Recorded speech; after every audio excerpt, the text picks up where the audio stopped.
Hey, what's up guys? The Mad Nad here.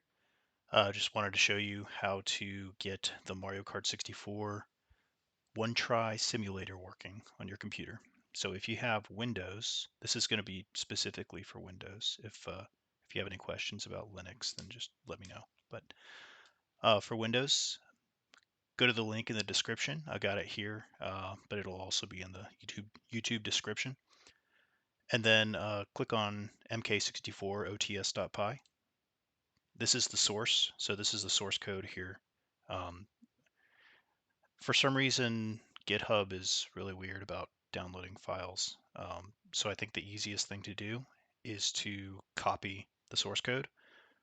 There's a little button here that says copy raw contents. So click that. You get the little green checkbox saying it's copied. Um, then you can run Notepad. So if you just open up Notepad on Windows, Control V will paste the source code into the text file. At that point, you want to save it. I'm just going to save it to my desktop as, and I already have it here, but save it as MK64OTS. You can name it whatever you want. I just like to keep it consistent. That's usually what I name the .py file. Um, change it to all files and change it to a .py. Instead of a .txt and hit save. It already exists for me, so I'm going to hit yes. So now just go to your desktop. You should see this file here. If you right click, edit, I have Notepad++, so that'll show up, but you can also just click edit and it'll open up in whatever your default text editor is. So you can see the source code and confirm that it's there. You don't really have to do that. It's just if you want to read what the source code is doing, you can look at it there.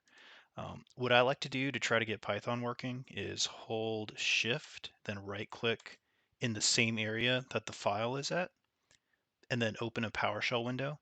There might also be an option to open just like a command prompt or something. Either way is fine. Either way, you want to open up some kind of command prompt window. So at this point, you can type in, just to make sure Python's installed, if you type in Python, for me, I already have it installed. It'll show the version of Python and it shows you can start putting in Python commands, which we don't want to do. So um, Control C usually backs out, but it's not letting me. So let me just redo it. So that's how to test Python. If for some reason, um, let's say, for example, Python is not installed, it'll give you a warning message or say something about Python not being installed. You can install Python. It's weird. The other day, I was able to install it from going to, I think it's just python.com /download. Let's take a look actually. Yeah, python.org/downloads. So you can get it here. Windows 10, sometimes you have to install it through the Microsoft like App Store or whatever. So if you click Start and type Python, it actually shows up.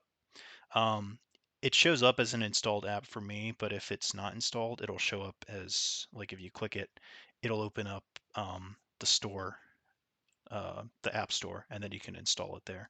So pretty straightforward. Basically, you want to get to the point where you can actually run Python within this window. So now that you've opened up, you have Python installed, you've opened up the command prompt within here, you just type Python and then the name of the file, so mk64. And if you hit tab here, it'll autofill and do the rest for you. And then hit enter, and you're good to go. So at this point, you can run it here.